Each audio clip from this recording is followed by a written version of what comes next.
A lot of this isn't going to make sense to you, and I'm sorry about that. I'm just going to start at the beginning, with the house.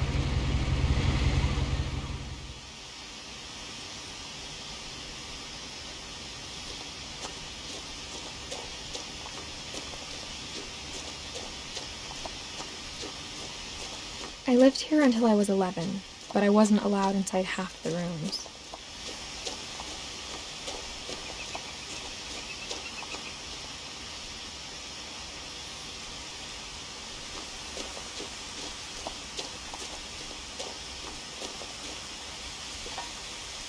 Inside the mailbox were bills from 7 years ago, marked urgent, open immediately.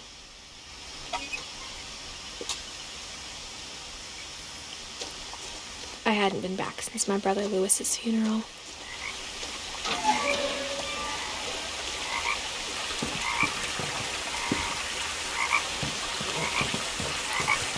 In a row, my mother left me a key, but didn't tell me what it unlocked.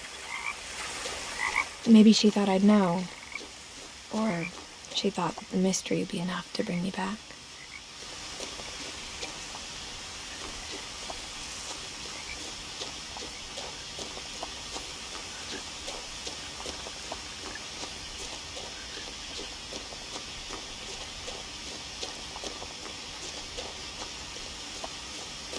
No one had driven this way in a long time, but I saw a few hoof prints.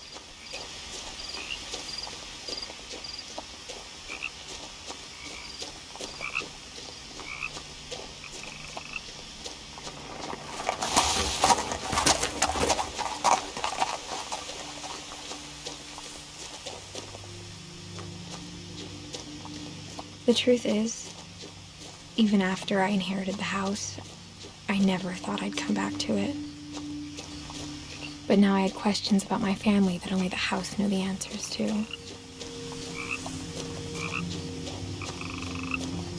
The house was exactly like I remembered it, the way I'd been dreaming about it.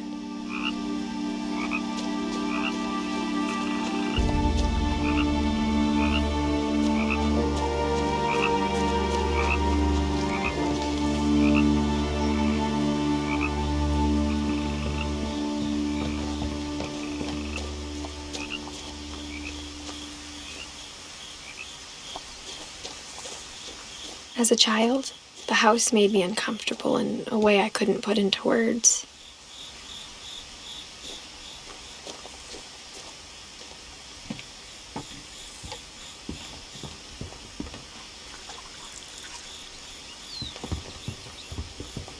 I asked Edie once about the dragon in the pond. She said it had killed her husband. I was 6. It seemed like an odd joke to me, even then.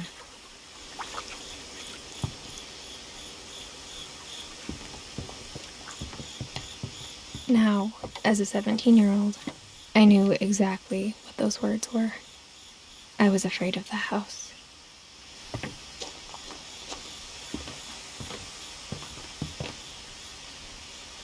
I hoped the key might unlock the front door. It didn't.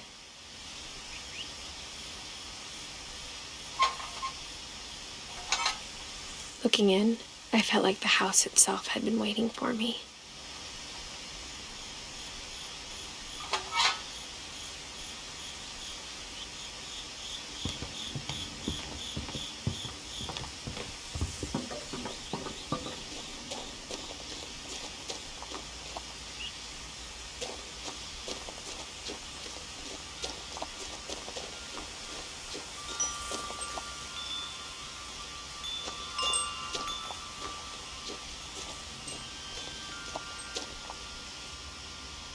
The house felt like it had always been here. Even the swing set was older than my mother.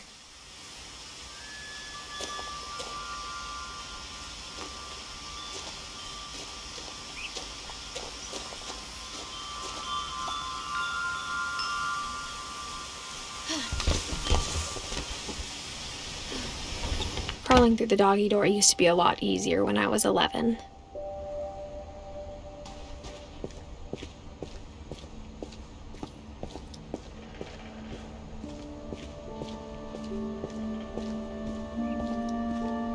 For the first time in years,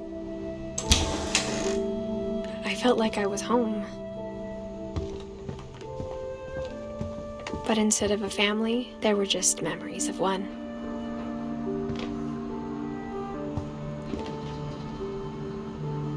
Like how only one restaurant would deliver to our house, so we had Chinese a lot.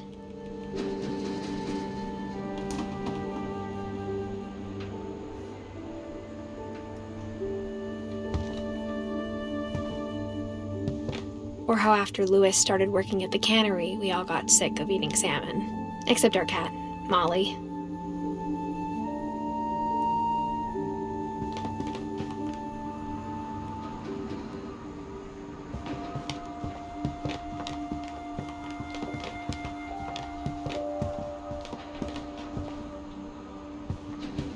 Nothing in the house looked abnormal. There was just too much of it, like a smile with too many teeth.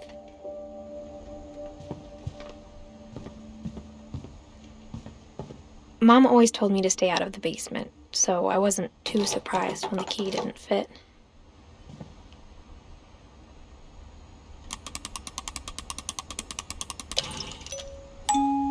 Great-Grandpa Sven built a music box for Barbara, along with the rest of the house.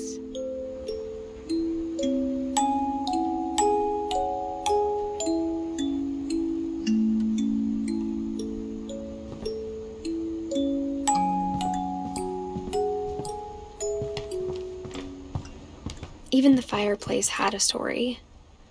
Edie told me the bricks came from the original house, after it sank.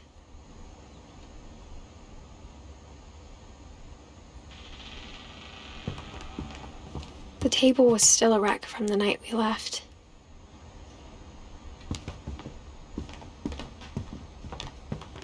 My mom was the only one of us who could imagine Great-Grandma Edie living in a nursing home. It was like a bomb had gone off, killing everyone but sparing the furniture.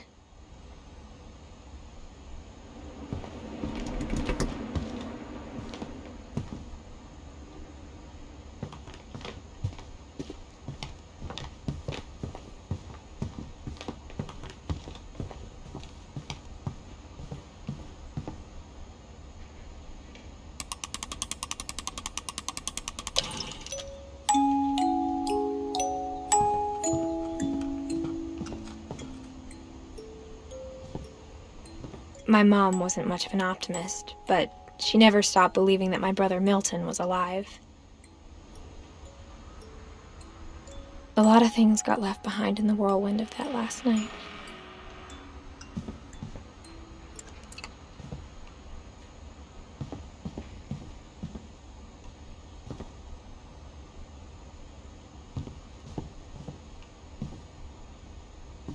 After Milton disappeared, Mom sealed up all the bedrooms. Then Edie retaliated and drilled peepholes.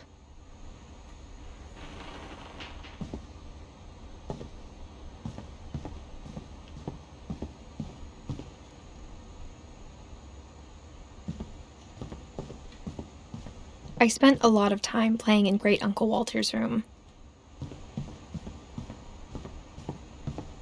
Louis told me there were secret passages, but I never believed him.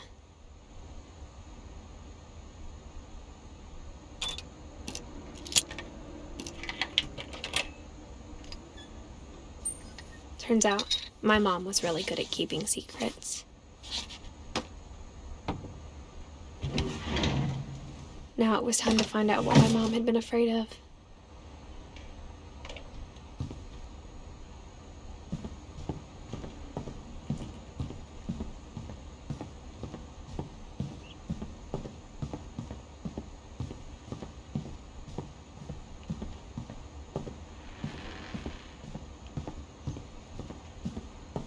Whenever people ask me about my family, the first thing they always want to know about is Barbara.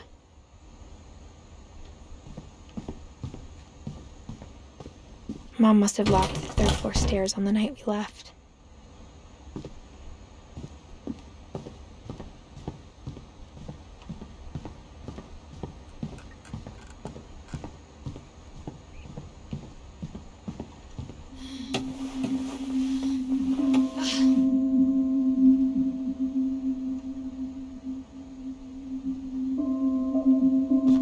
saying this, maybe it sounds like I had a plan, but I had no idea what was behind that door.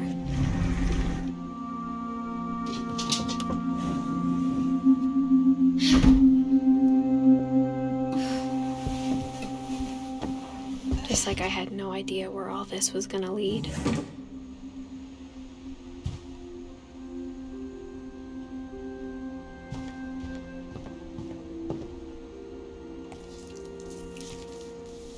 December 13th, 1947. Dear Diary, I'll be gone soon, but I wanted to tell somebody about what's gonna happen. It started when Mom sent me to bed without dinner. I woke up and I was starving, so I looked around for something to eat. The gerbil food was dry, but I didn't mind it.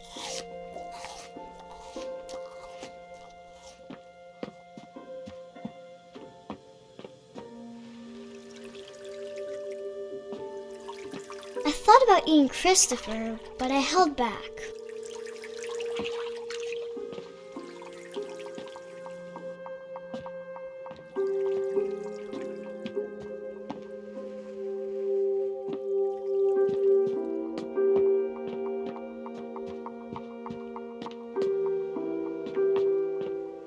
My Halloween candy was all gone.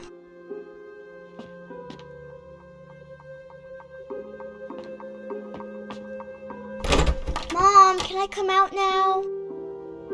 Sweetheart, it's late. Go to sleep.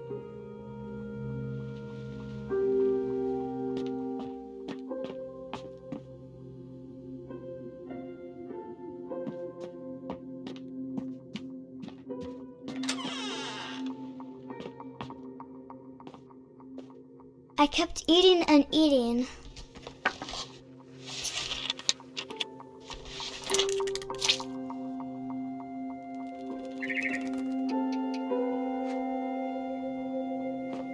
I ate a lot of things that night.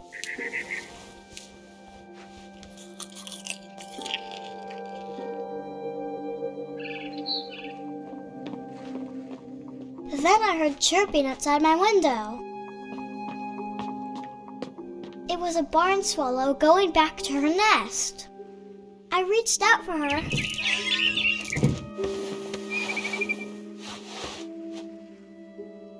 And suddenly, I was a cat.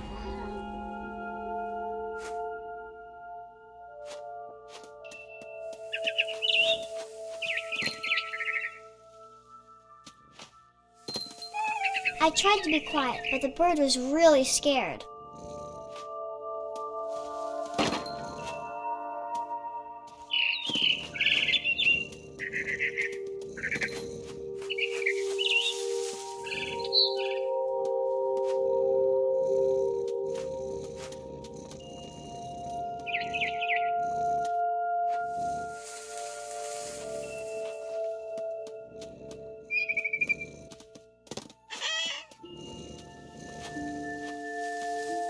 Mom and Dad didn't even look at me.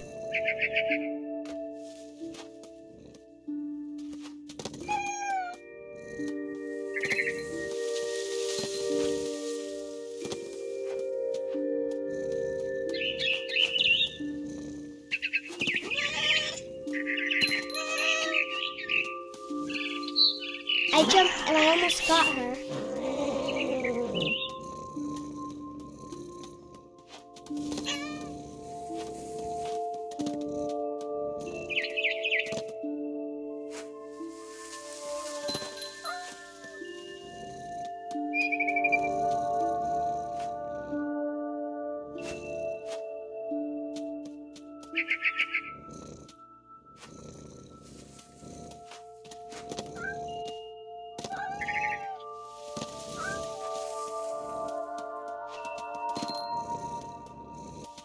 I could tell she was getting really tired. Now I was up in the big tree. I promised Dad I wouldn't climb it anymore. All I cared about was eating that mama bird.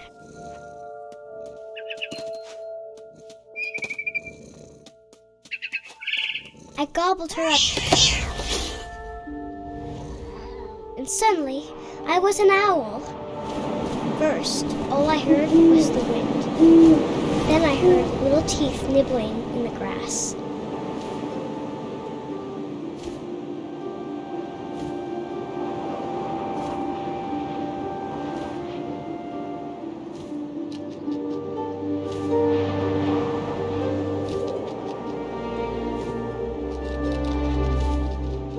Rabbits.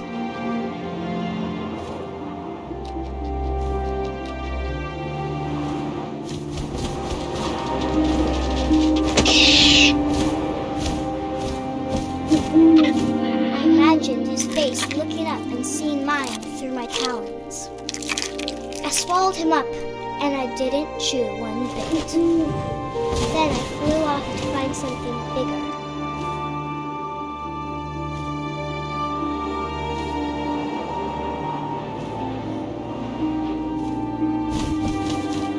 A mama rabbit.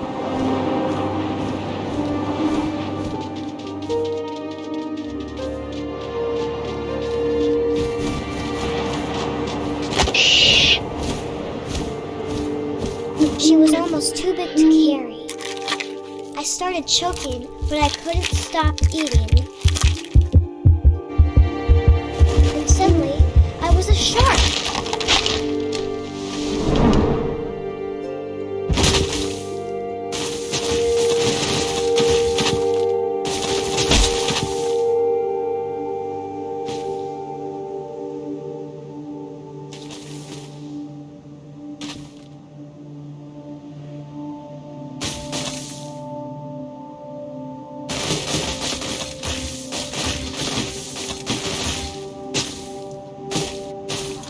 I rolled off a cliff and into the ocean.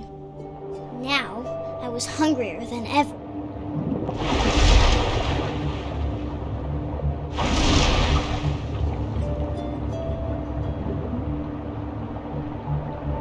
I wanted fat, juicy seals.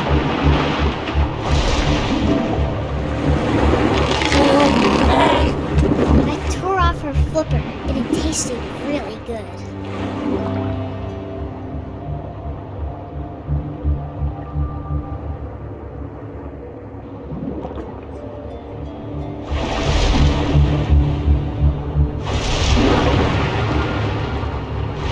Grabbed on tight.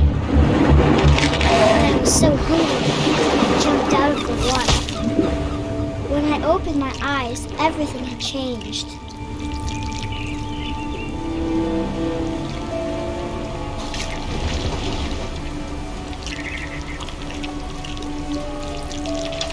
Now I was a monster, and I smelled people everywhere.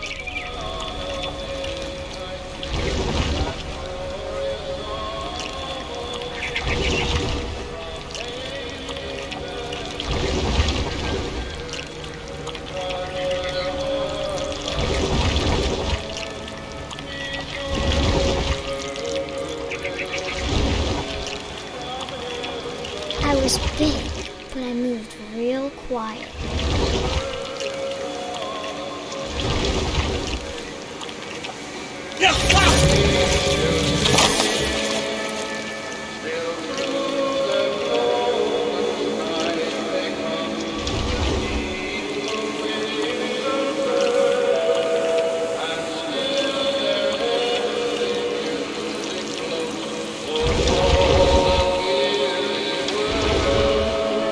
I wanted to stop, but also I didn't.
As passenger, I was still hungry, and to cross the water I smelt something new, something I had to have, so I swam towards it.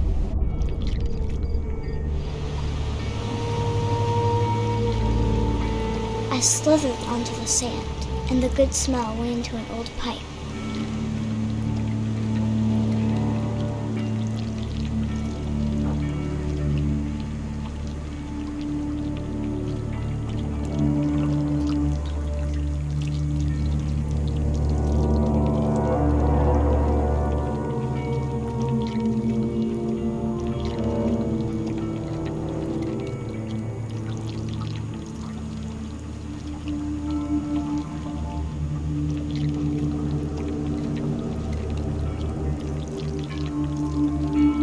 I got closer and closer.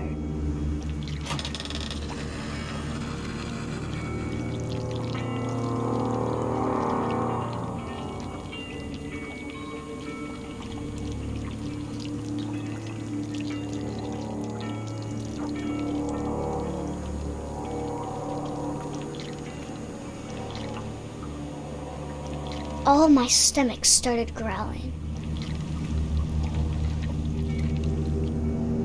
And suddenly, I was me again.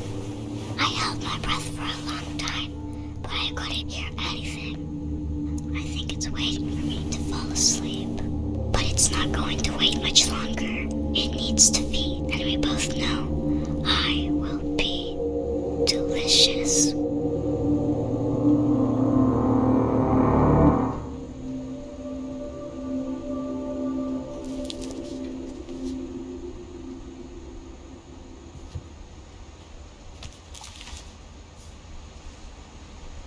I'm not sure if I believed all of that, but I'm sure Edie would have.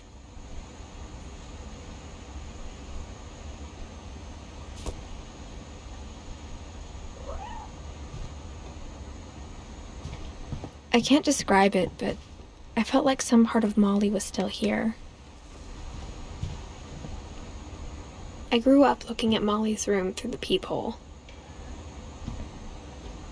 Molly's gerbil had a tiny bedroom with its own even tinier gerbil cage.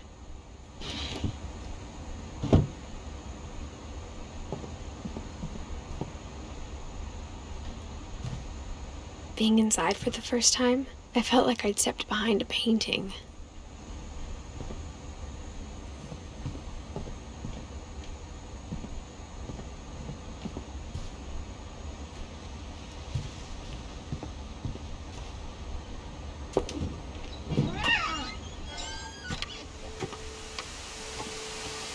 This will be obvious later, but my mom never told me any of these stories. Edie would have, but Mom didn't like bringing up the past. Though, when we adopted a stray kitten, she was the one who named it Molly.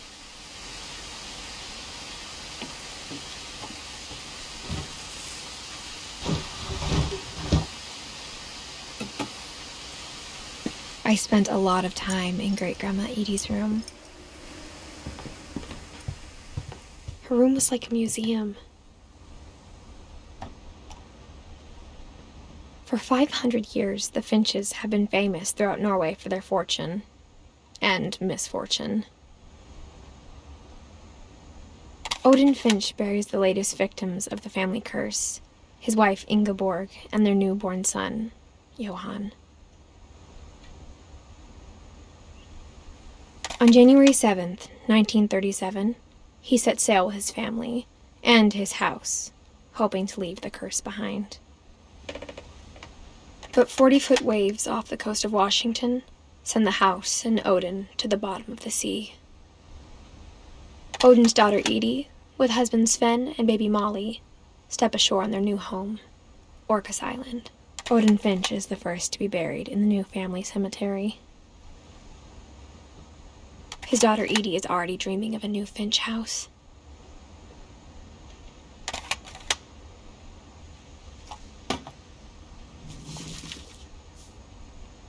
Whatever's wrong with this family, it goes back a long ways.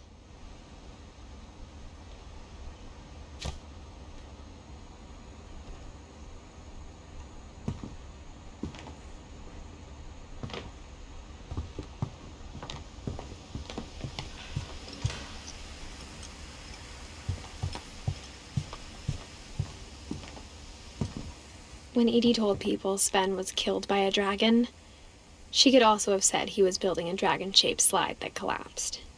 She could have, but she didn't.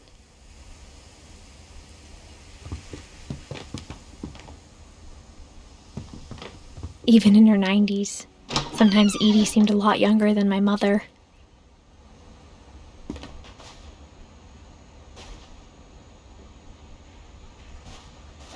The only trace Grandpa Sam's first wife, Kay, left on the house was the pink bathroom. It was a pretty big trace.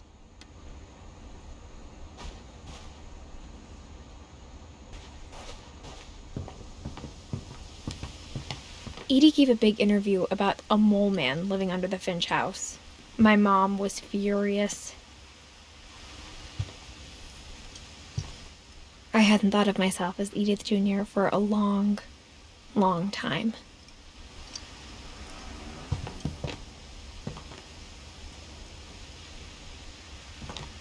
One summer, they evacuated the island, but Edie refused to go. For a few weeks, she was a celebrity.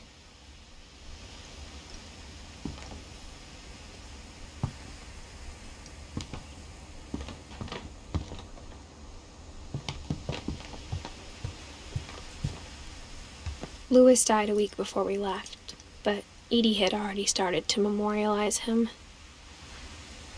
Edie knit me a new pair of gloves every year, just in time to replace the old ones.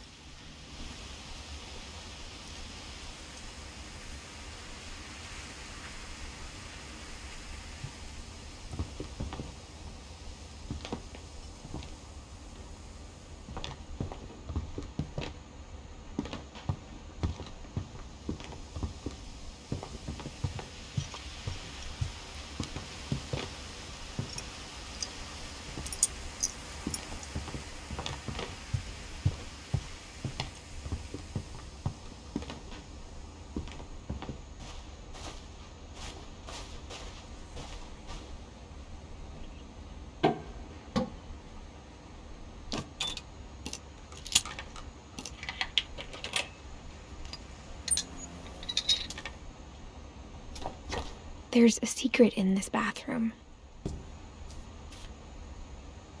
It's in the last place you would look. It isn't in the cupboard. It's hidden in this book.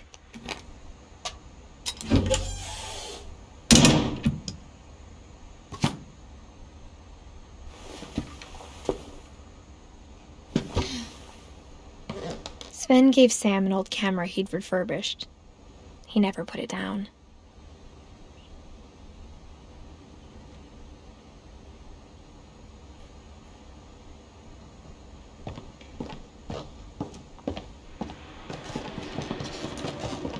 From the paintings on the wall, it was clear my brother Milton had been here before me.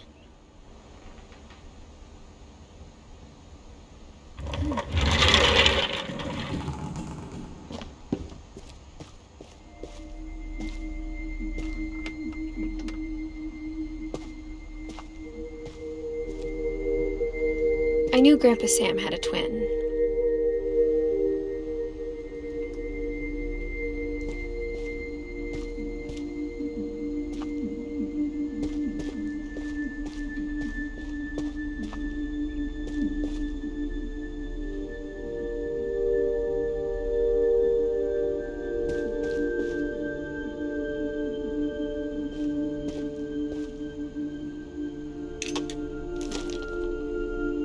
And that he never talked about him.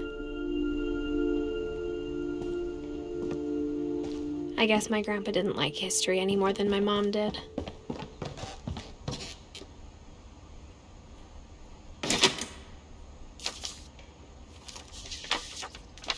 How I Want to Remember My Brother by Sam Finch. The thing I remember is that when he made up his mind, that was it.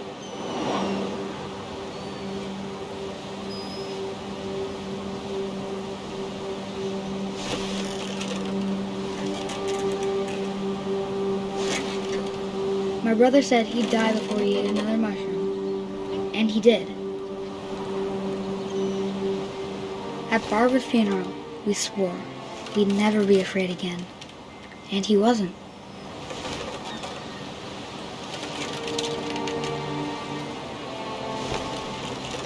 I think Calvin always wanted to fly. Sam! Calvin! Dinner's ready! Coming! But that day, he finally made up his mind to do it.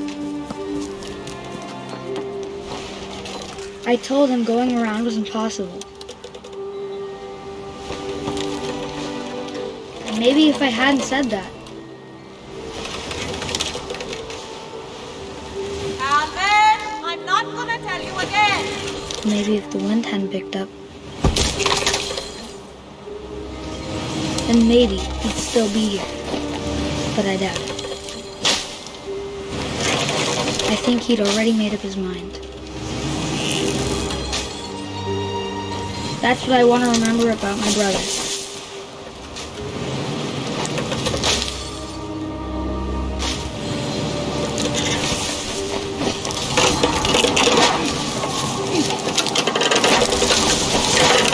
The day he made up his mind to fly. And he did.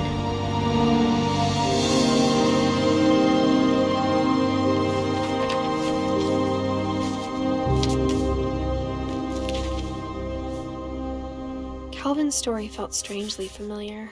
When I was younger, I remember trying to do the exact same thing.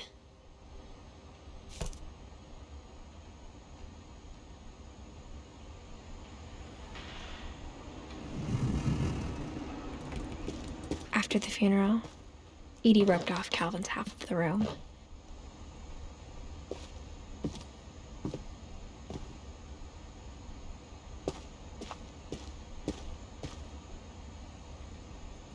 Mom said Grandpa Sam enlisted at 18 and never set foot in the room again.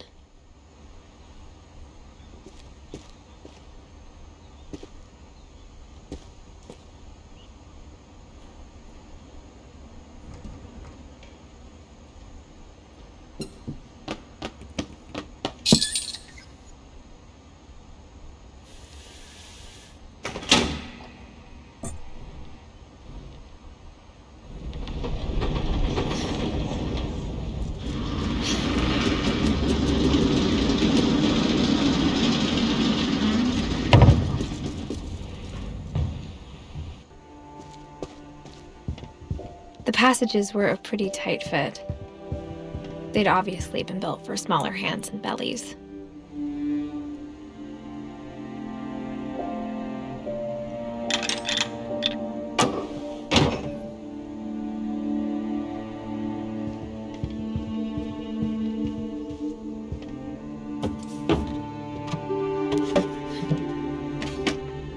Growing up, I always thought of Barbara as a child star. I never thought about how hard it must have been for her afterwards.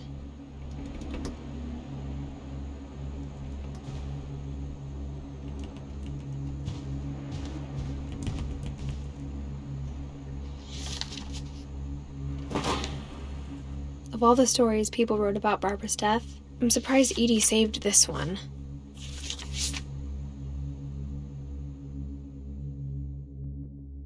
Old Jack here with another ghastly tale inspired by America's most unfortunate family. I'm calling it The Surprise Ending of Barbara Finch. As a child star, Barbara was famous for her scream. Now at 16, she was all washed up. A has-been. But in a lucky break, she'd been asked to perform her signature scream at a local convention for monster movie fans. It was just the boost her career needed. Unfortunately, her scream hadn't aged well. Getting better. I think you just need the right motivation. Her biggest fan and current boyfriend, Rick, was about to demonstrate when... Now that was a great scream. It was Barbara's father, Sven.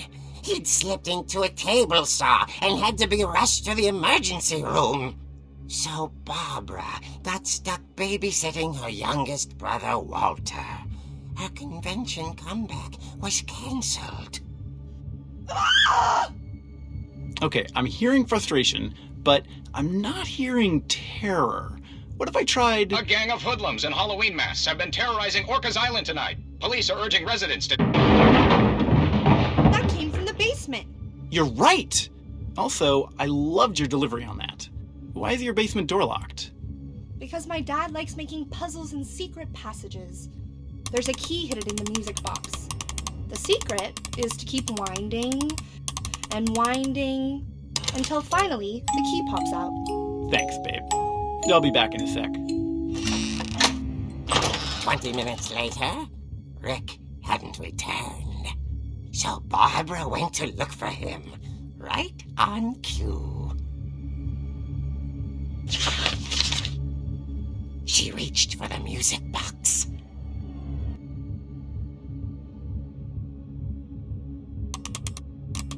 And as she wound the key, she listened for Rick, but the house was silent.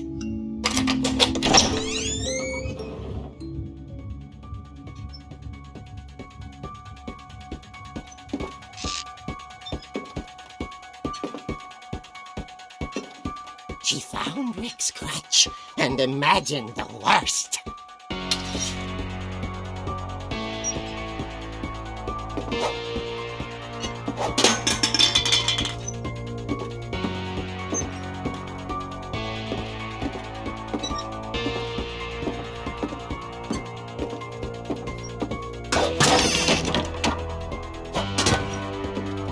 The gang's leader is the infamous Hookman killer, Dr. Carl Hamill, who impaled and then ate his family 10 years ago tonight.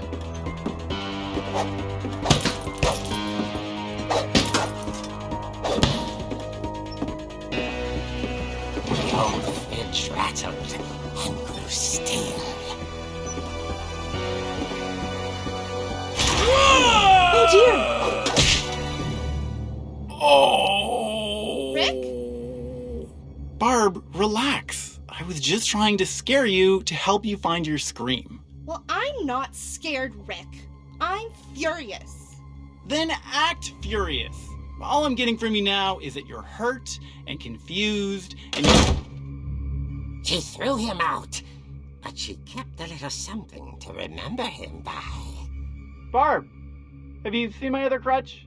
And she was still holding it when she fell asleep watching the late picture show. Hours later... Barbara! Walter, what's going on up there? Ah! Okay, I'm coming up, but if this is a trick, we're dead, Walter.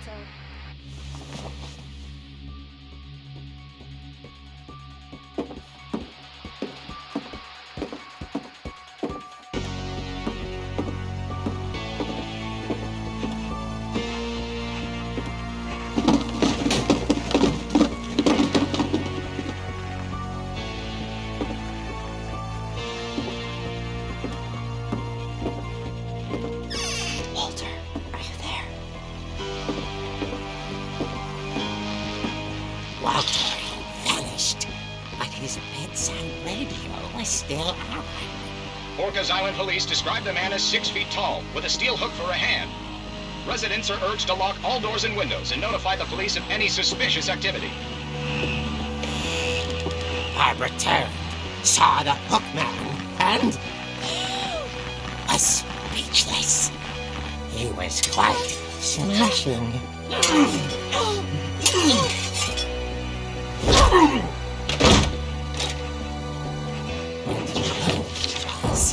he couldn't get enough of Barbara. Okay, Barbara, there's gotta be another way out of here. That night, she played her part beautifully.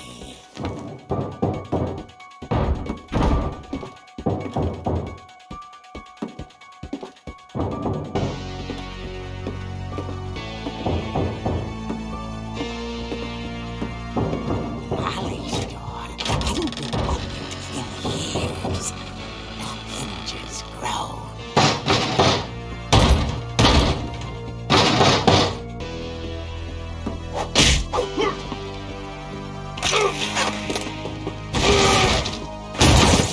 wasn't moving, but she sensed the story might not be over yet.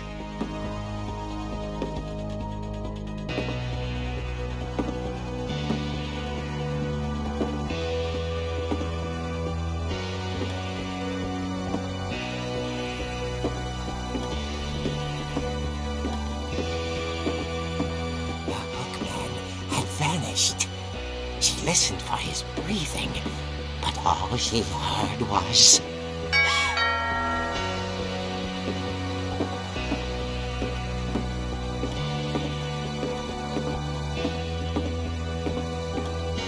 At the door, she heard whispering.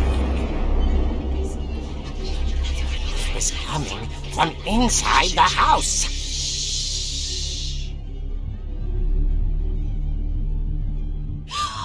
Oh dear. The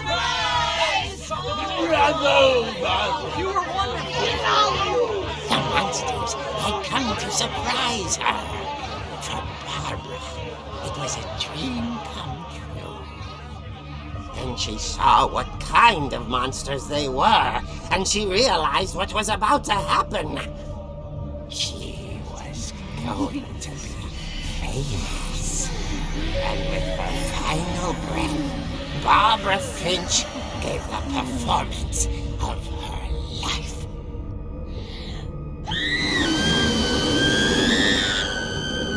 I wasn't there myself, but I hear Barbara was magnificent. Poor girl. She had a taste for stardom. But unfortunately, so did her fans. Of course, the police blamed it all on poor Rick, who disappeared the same night. And little Walter, hiding under his bed the whole time. He took it all pretty hard, but that's another story.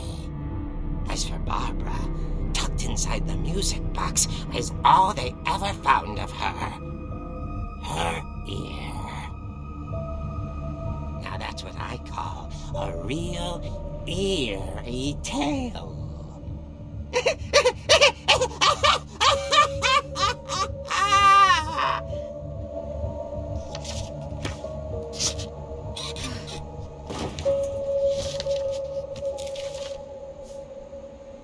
Edie told me all Barbara wanted was to be remembered, as absurd as that comic was. Maybe what Edie saw was a happy ending.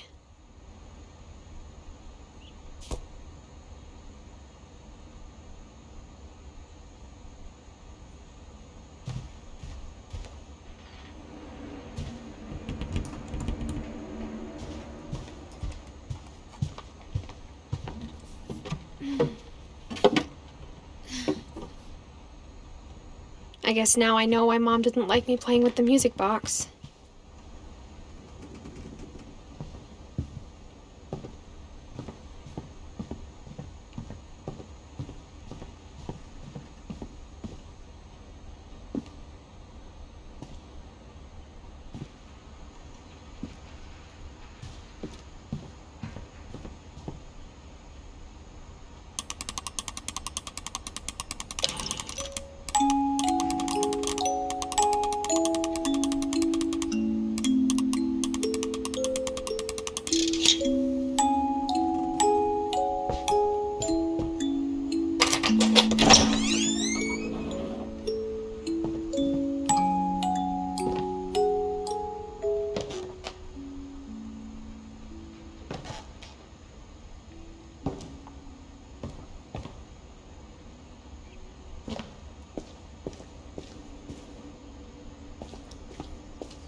Mom said the basement was off limits, unless I wanted another tetanus shot.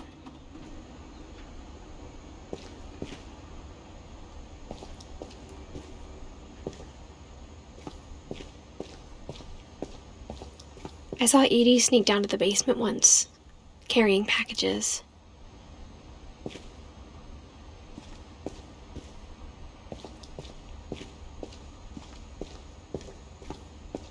I thought maybe she was hiding presents.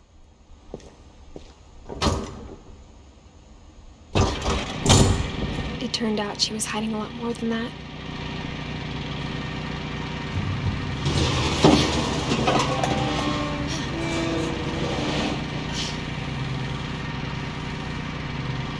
I remember asking Mom once about where Walter had gone.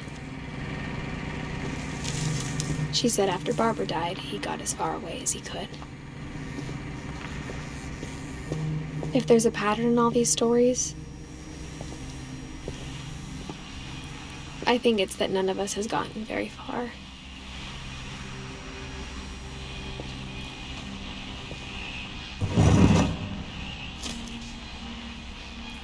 Goodbye, everyone. I can't believe I've been down here for 30 years. On that first day, after the shaking started, I didn't think I'd survive a week.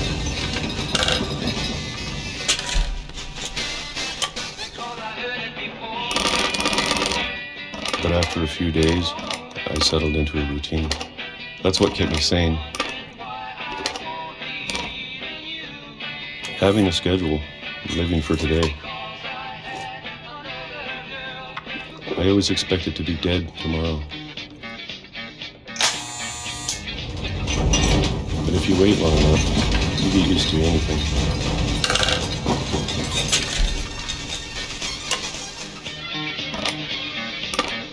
Even a monster on the other side of the door starts to feel normal. Almost friendly.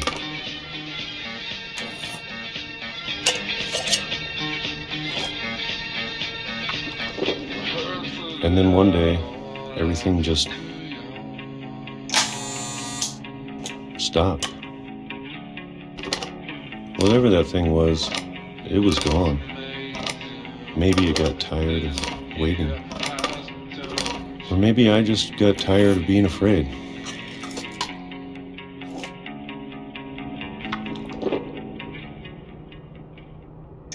It's been a week now, the longest in 30 years. I'm done waiting. I have to leave while I still can.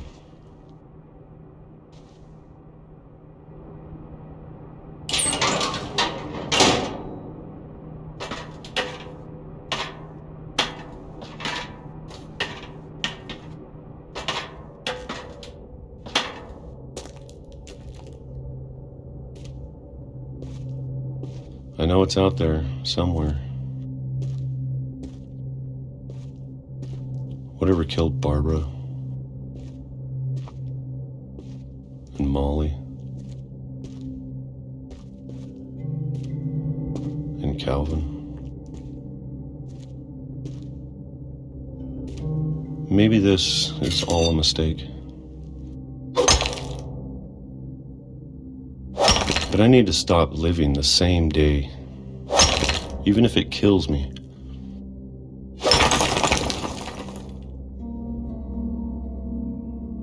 Whatever's out there, I want you to know I'm ready for it. I'm going to appreciate all of it, especially the food. I don't mind if I only have a year left, or a month, or a single week.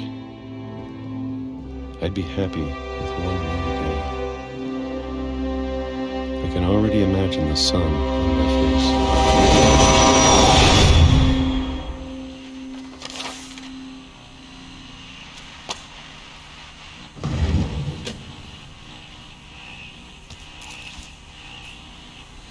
Walter died when I was 6.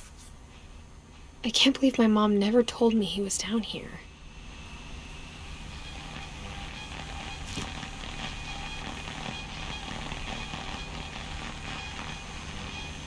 I'm sure my mom was trying to protect me.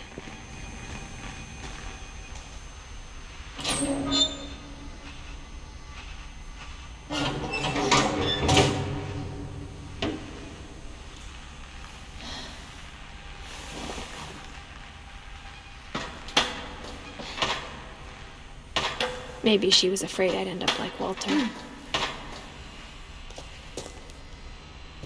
But if she never told me about an uncle under the house, I can only imagine what else she was hiding. I don't want to make the same mistakes she made.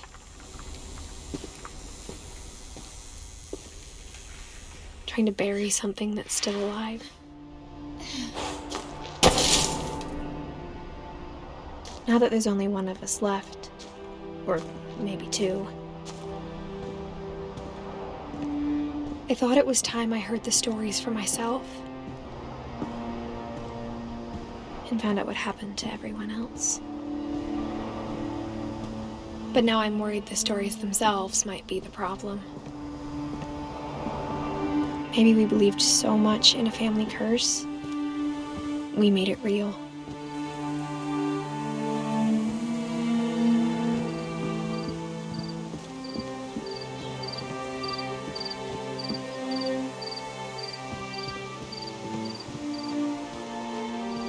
I don't know if I should even be writing this.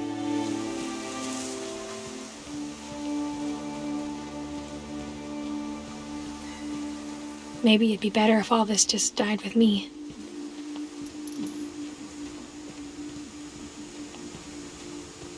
But I thought you should know about your family. And the history you're a part of. Though to be honest, I feel as lost as you probably do right now.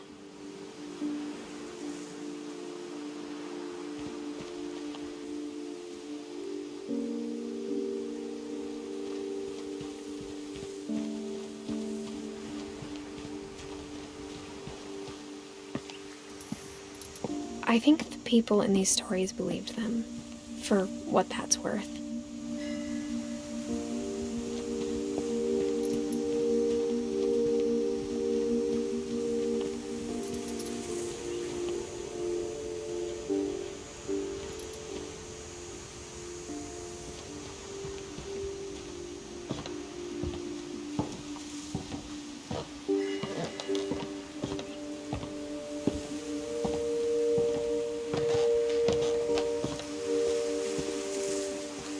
You look at the house, that history of imagination and stubbornness and madness, any of it seems possible.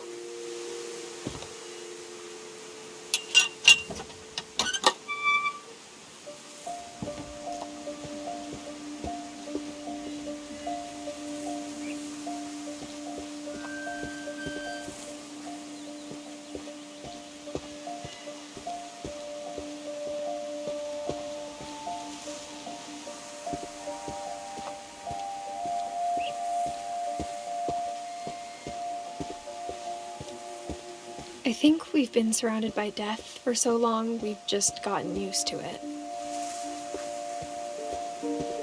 What kind of family finishes building a cemetery before starting the house?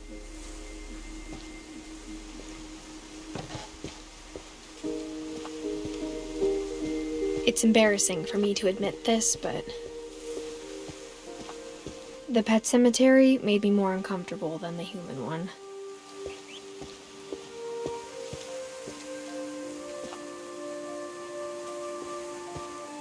Three of the gerbils were mine, and 2 had been my fault.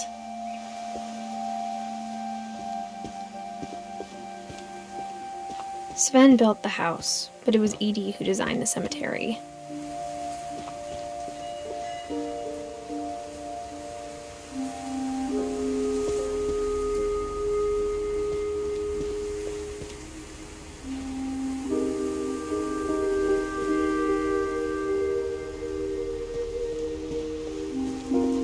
I'm sure Odin's monument had been Edie's idea. My mom was always trying to move on, but for Edie, the past never went away. She could see it poking out of the water at low tide.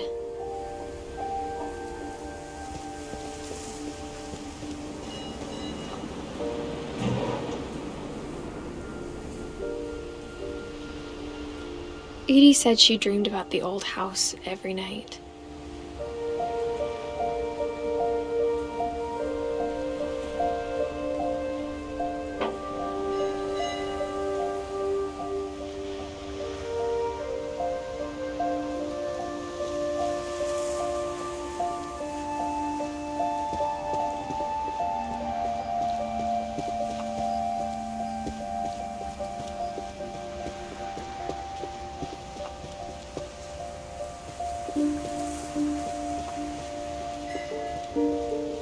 Edie's side was always easier for me to understand. But the older I get, the more I can see where my mom was coming from. Her dad had been pretty strict, but it wasn't enough to save her brothers. She was just trying to do better.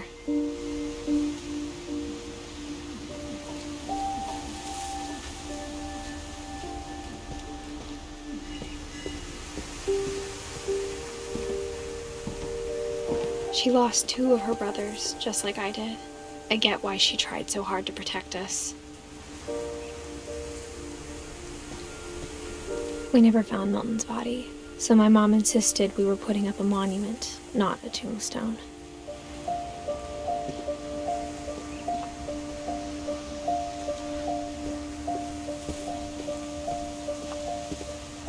There's so many things I wish I could ask my mom now. Part of me thinks this is what she wanted all along. For me to come back someday and find everything out for myself.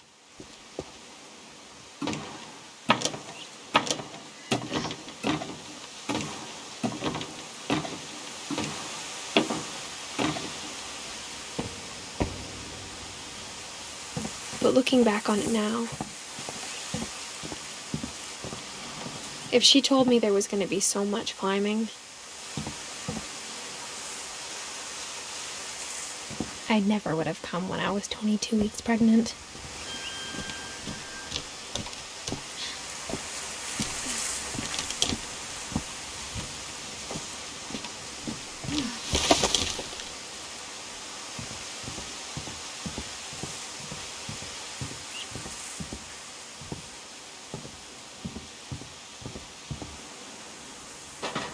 I never met Grandpa Sam, but I think he and my mom had a lot in common.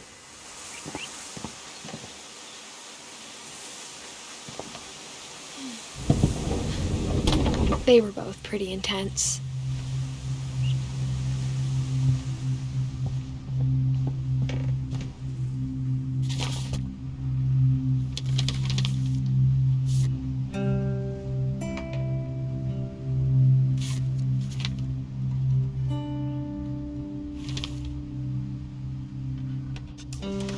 Dawn, I promise, you'll never forget this weekend.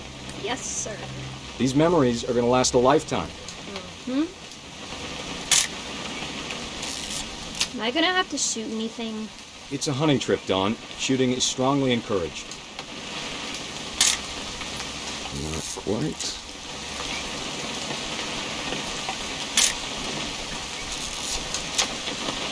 What? Perfect. It's gonna rain the whole weekend, isn't it?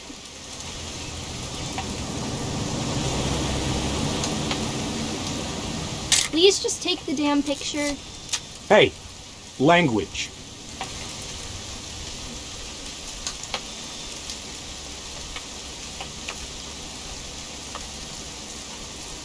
I will never forget this weekend, Dad. That's the spirit. Okay, got it. I'm gonna take some pictures, okay? Just be careful. That camera's older than you are.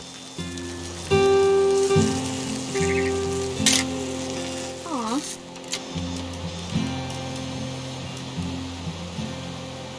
You're right, Dad. It's starting to clear up. Still freezing, though.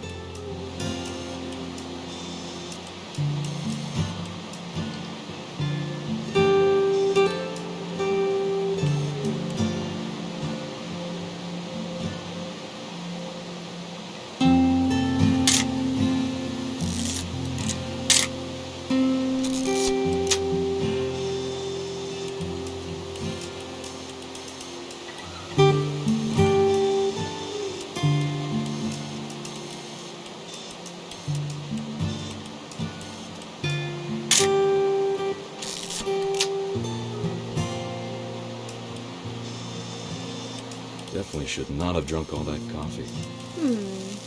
Hold still. Hey! That's a keeper. I'm just saying, I'm not always gonna be here, Dawn. You'll need to remember this stuff, if you want to survive. I'll be fine, Dad.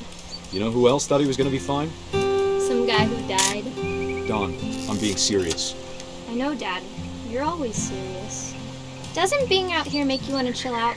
Well, to tell you the truth, I haven't been out here in 20 years.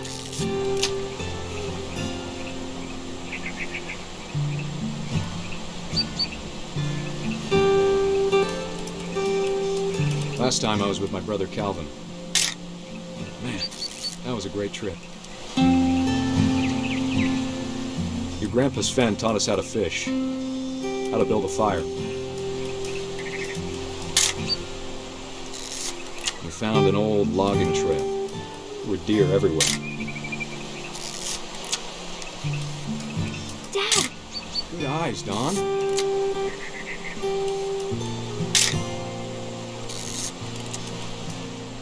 Before you take the shot, let me get a picture of you.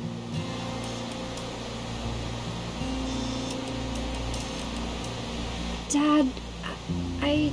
Just... Let me get behind you. Do I have to do this? Dawn, you don't have to do anything. But if you want to survive, you'll need to be strong. Great shot, Dawn!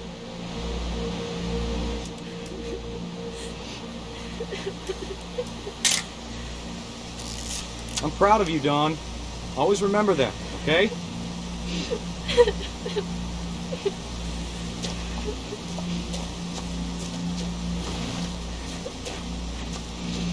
Sorry, Dawn, just gotta reset the timer.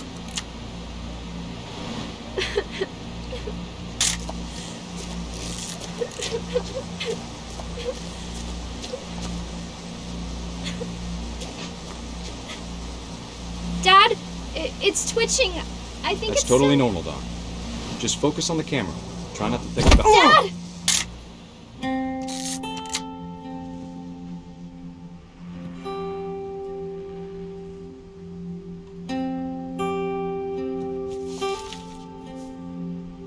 Of all these stories, that's the one I wish most that my mom had told me.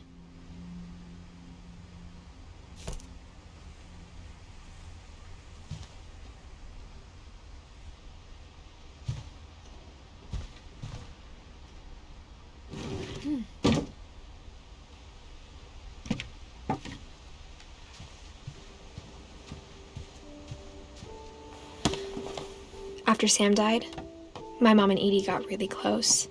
They'd both lost a lot.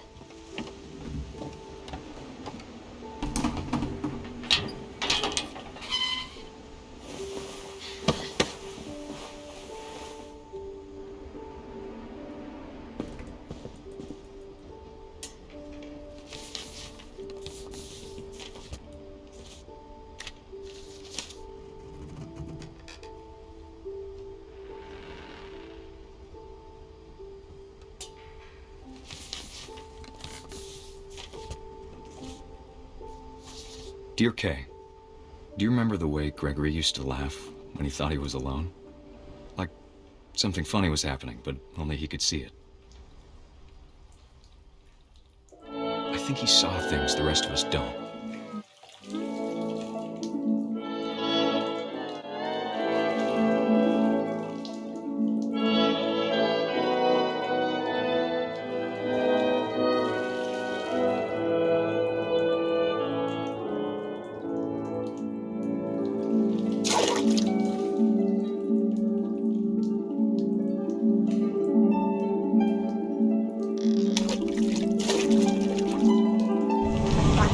Gregory, it's time to...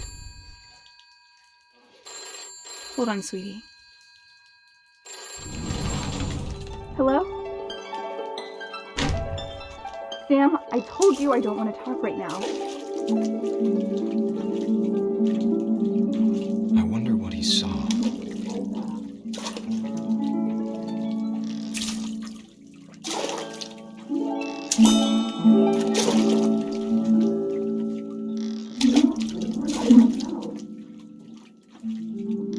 What his world was like. He reminded me so much of Calvin. Lost in his imagination. Whatever it was he saw.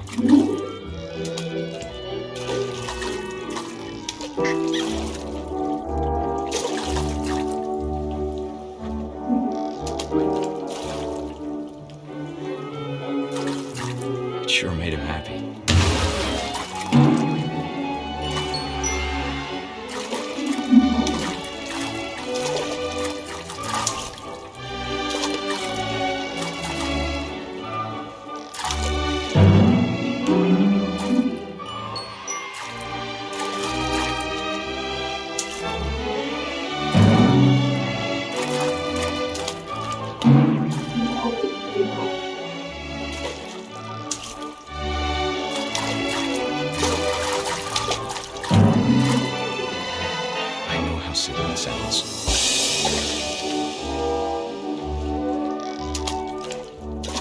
That I worried about a baby being too happy. But I could feel him slipping away. Sorry about that, Gregory. I know you did everything you could. Maybe if I hadn't called that night. Damn it. Hold on, I don't want Gregory to know this. I wish you could have told us about the world we saw.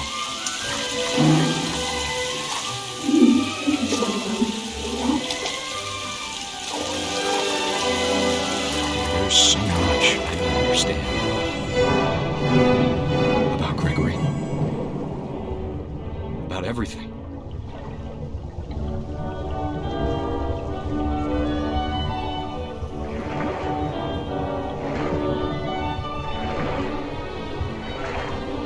But I know what happened wasn't your fault.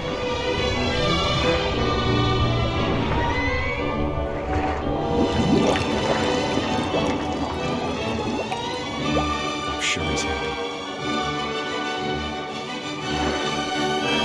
And he'd want you to be happy too. Good luck, Kay. Love, Sam.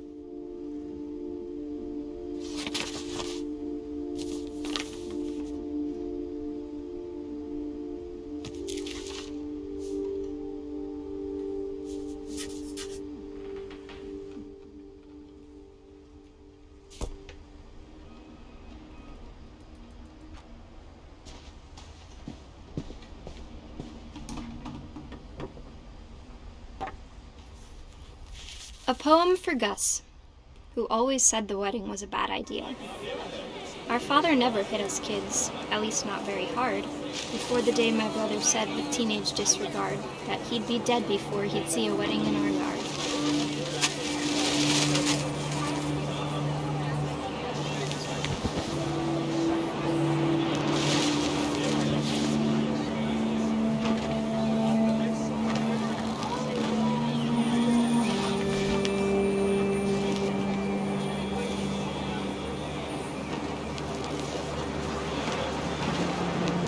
Father made him come, of course, but Gus stood far apart, just flew his kite and bottled up the storm inside his heart.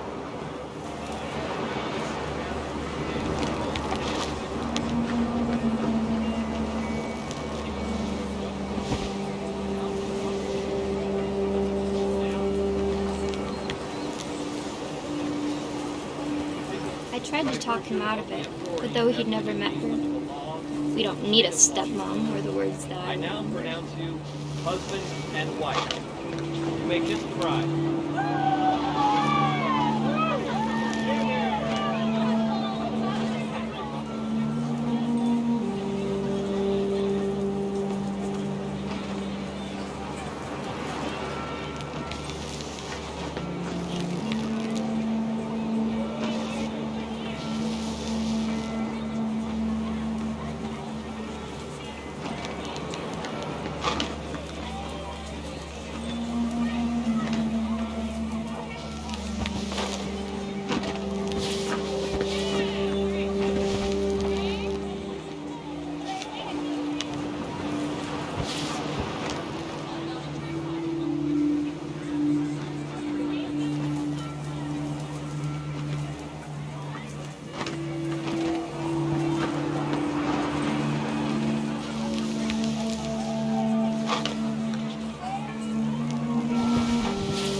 When the time for photos came, Dad ordered him to come here.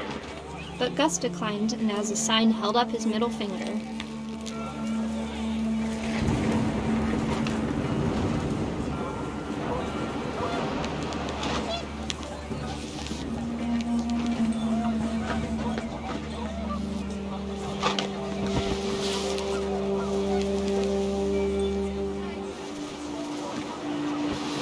The wind picked up, and panicked geese appeared and quickly went. But all the humans did that day was go inside the tent.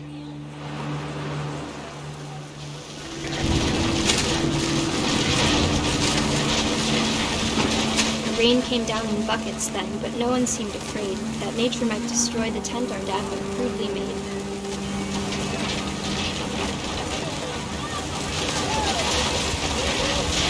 The thunder sounded much too close and full of angry power. But all my father said to this was, "Make the music louder."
I wish that I could truly say I thought about you on that day. Out there on the beach alone, just you, the wind, the sea, and foam. But I didn't, until we found you. I can't imagine my mom ever writing poetry, and yet...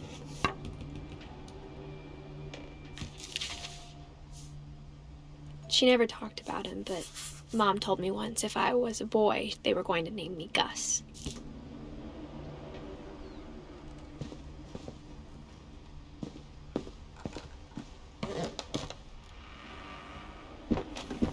My mom moved up to the loft after her brothers died. At the time, it was as far away as she could get.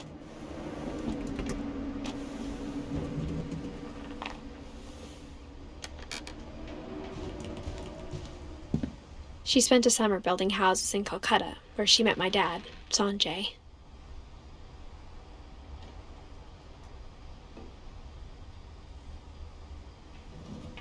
My mom moved to India a week after graduation and got a job teaching English. Louis was born a year later.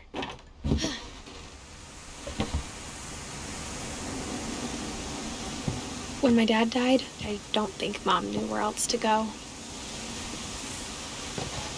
I'm sure Edie was happy to have her back. And to see kids in the house again.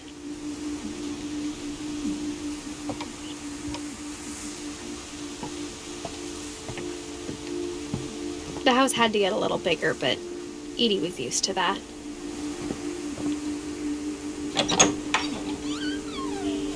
And for a while, things were good.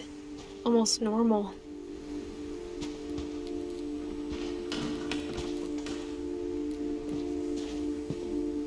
But it didn't last.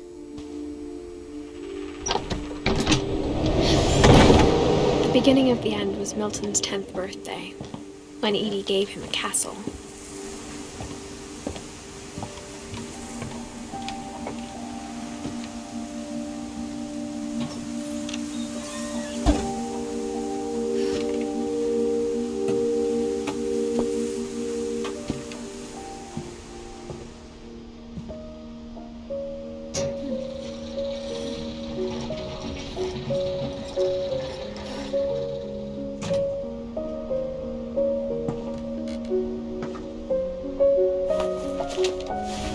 Milton Finch in The Magic Paintbrush.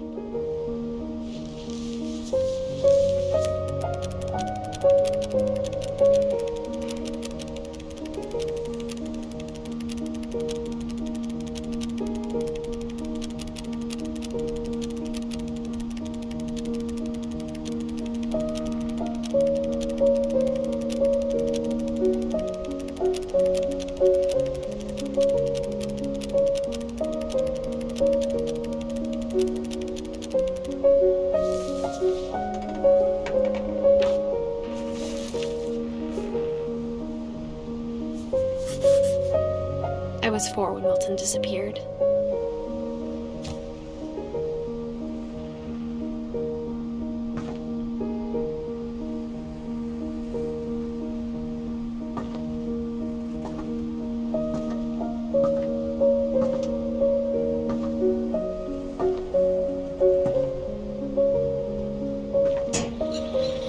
Mom spent months searching for my brother. Then she sealed the doors.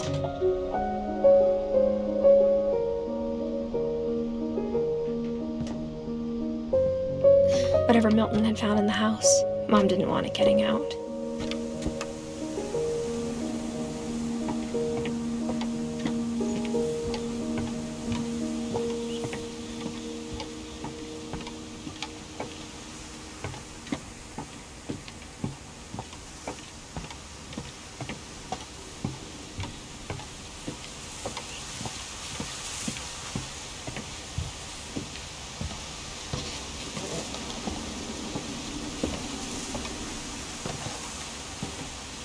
Mom definitely blamed Edie, but I think Louis blamed himself.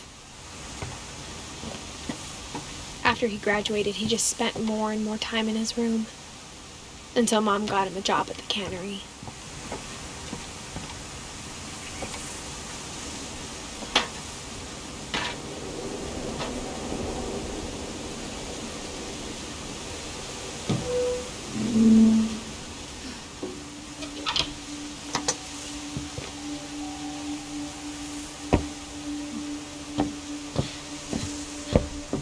Louis's room smelled very, very familiar. That part of him lived on.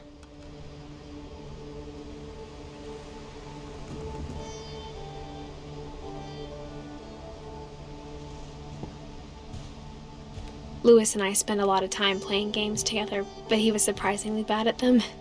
He died a lot.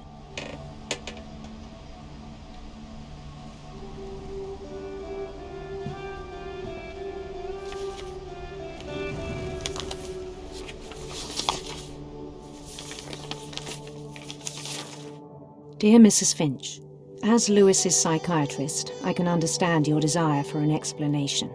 As I see it, the trouble began in January, shortly after we convinced your son to seek treatment for substance abuse.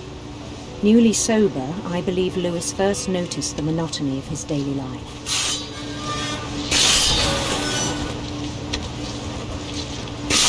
He kept working at the cannery, but he withdrew part of himself. In our sessions, I saw the same behavior. His mind began to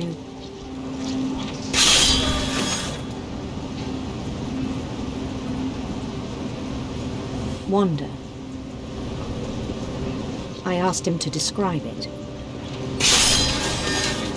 He said he started small, imagining a labyrinth. He'd feel his way about. Then something moved. Bats. And toads.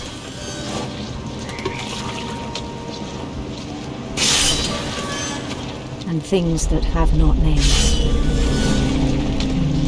He knew it was all in his head.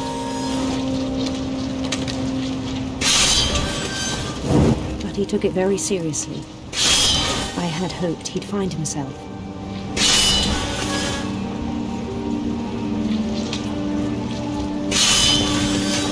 But he found something more. I worried about him then, daydreaming at the cannery.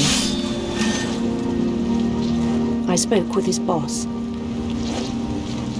but he said Louis had become a model employee. Methodical, tireless, focused. Like a whole new Louis. So I let him go on.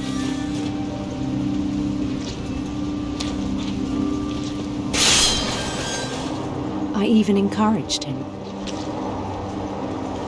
It seemed very promising at first.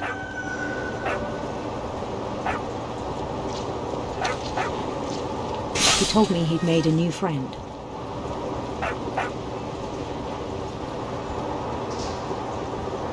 On the edge of a city he named Louis Topia. He built the city up slowly, brick by brick.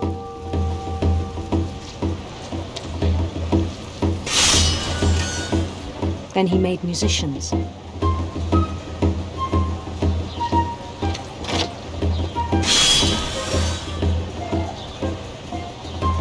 And songs for them to play. He talked about starting a band. and he was always humming something. Every day his imagination grew stronger.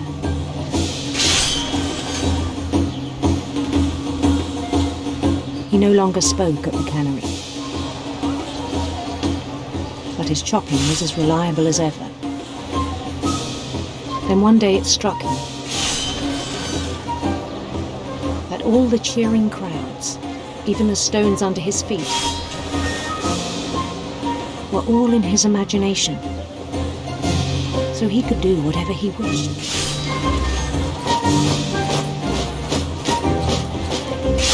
He held an election for mayor, and he won. They begged him to stay, but his mind was already wandering. It became a game for him.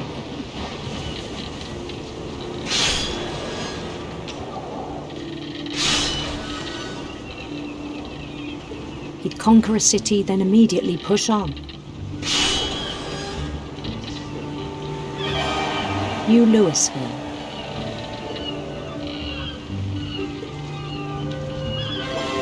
St. Louis. He started drifting away from our reality.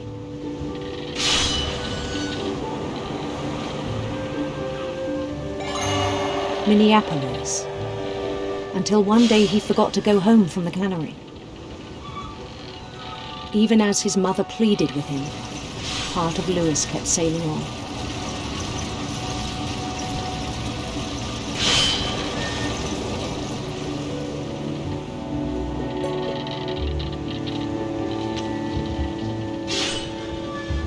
In Louisburg, he heard rumors of a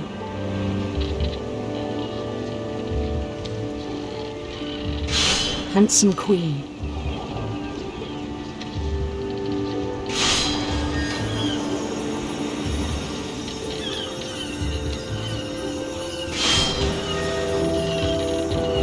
The queen was on her own quest for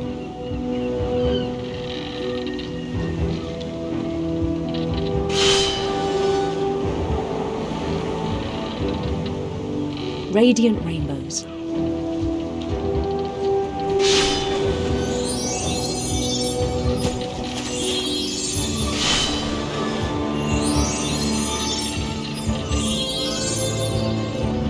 He followed the sound of her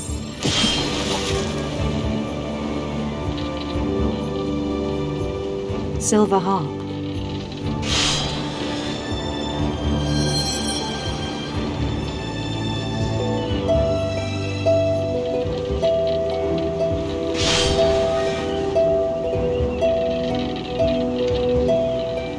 His chase led him to a golden palace east of the sun and west of the moon. Even then, his logic remained sound. He knew the world was all in his imagination.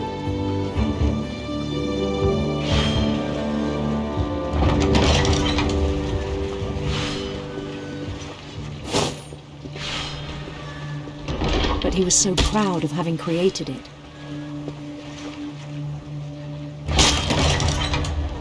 In his own eyes, he'd become something greater than a king.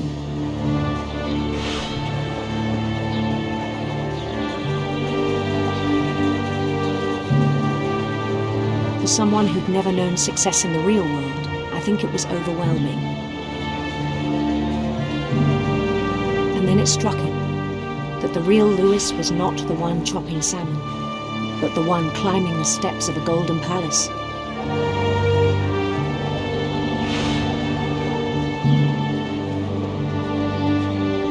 My imagination is as real as my body, he told me. It was hard to argue with him.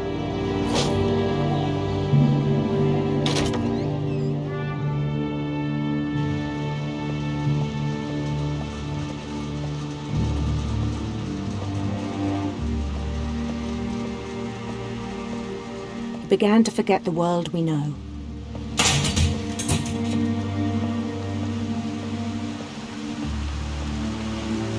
I think it pained him to remember Louis, the cannery worker.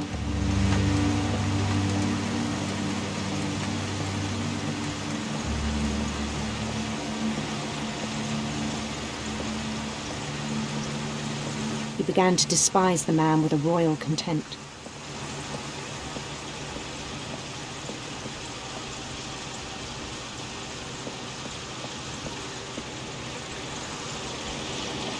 I still thought I could save him. Even after he said he was being crowned king over all the lands of wonder. The palace would be packed with his companions.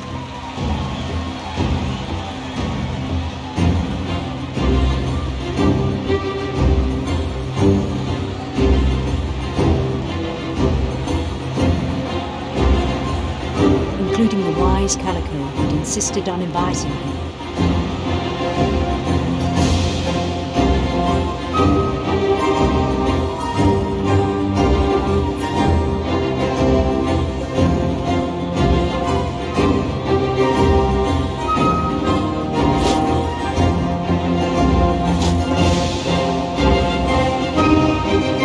His queen waited, holding his crown.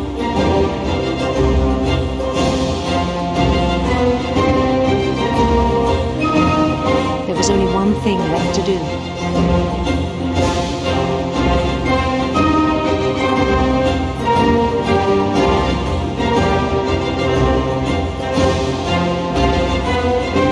Bend down his head.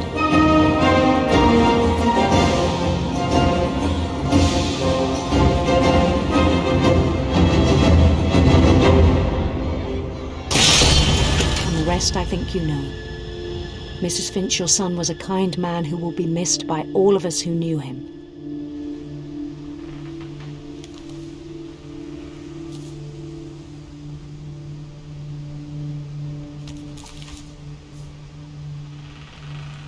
My brother was really cool.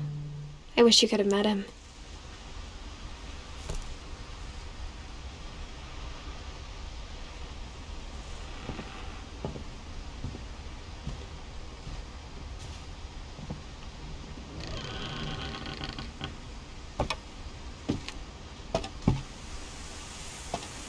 On the way back from Lewis's funeral, my mom told me to start packing.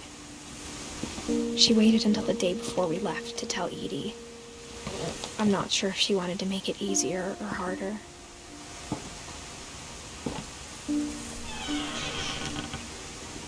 I wish we'd stayed. But I understand why we left.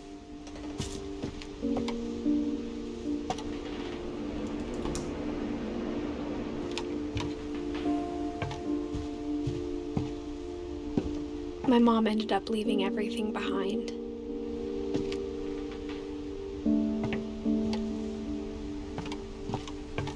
What happened that night had been coming for a long time. Maybe it should have come sooner.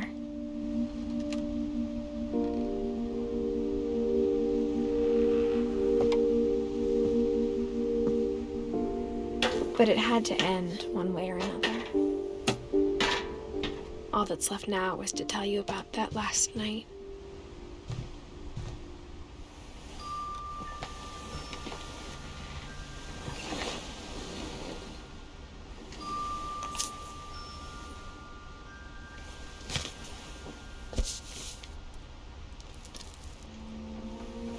That whole last day, Edie just watched us pack and didn't say a word.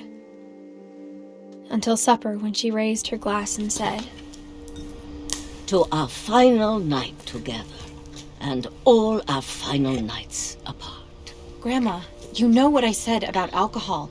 Some of your medications are very Edith, specific. I left a present for you in the hallway. Why don't you go open it? The grown-ups have to argue now.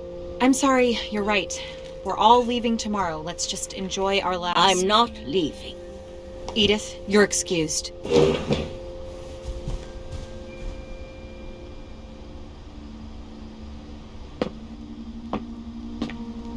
The power had been shut off that morning, but Edie always had plenty of candles.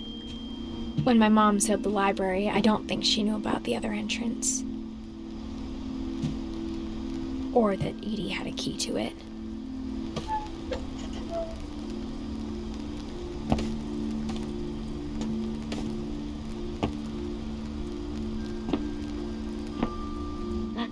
you're afraid of isn't going to end when you leave the house.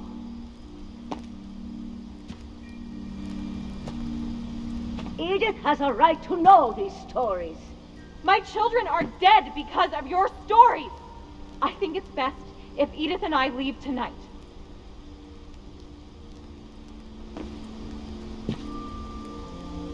We'll have the nursing home send a van for you in the morning, okay?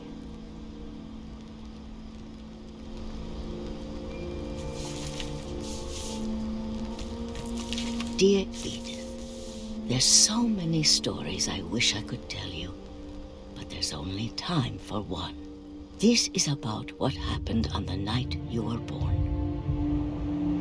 That night, the tide went way, way out. It was the first and last time I ever saw the old house aground. There'd been an earthquake out in the middle of the ocean. They called it the lowest tide in 1,000 years. God, it smelled awful. You know, I've seen that house every day of my life.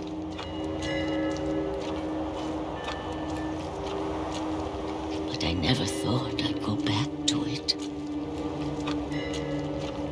When the fog rolled in, I lost my way.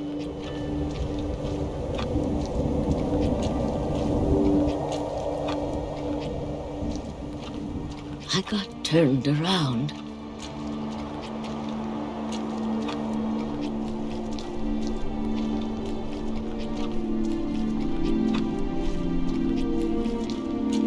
For a while, I wandered.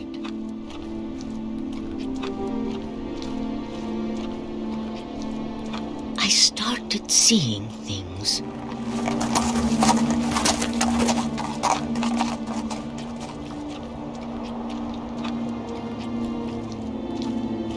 Things I'd forgotten had ever existed.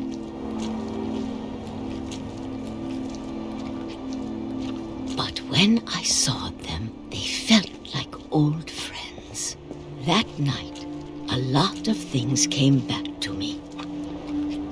Or maybe I came back to them.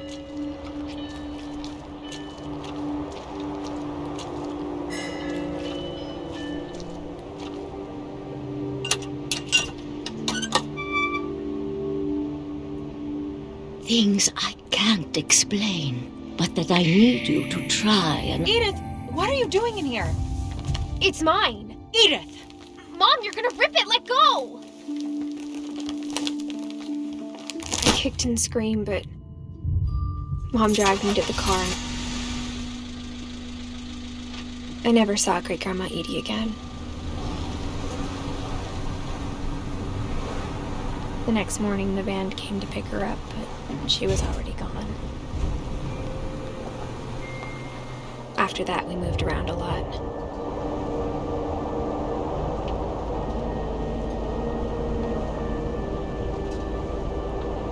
We both tried to make the best of it.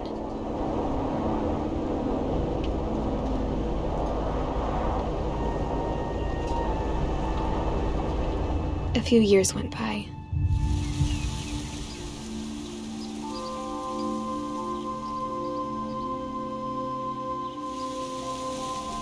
My mom didn't like to talk about it,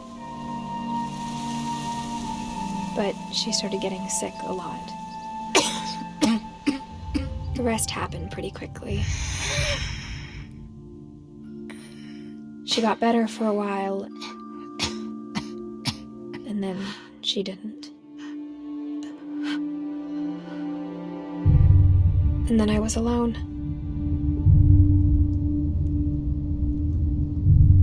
The last Finch left alive.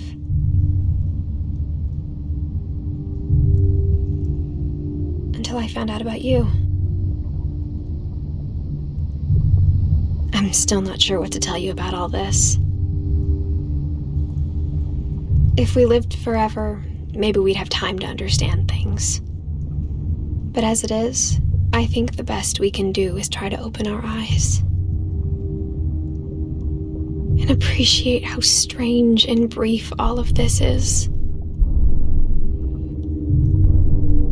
This journal was supposed to be for you. But now I hope you'll never see it. I just want to meet you and tell you all these stories myself. But I guess if you're reading this now, things didn't work out that way.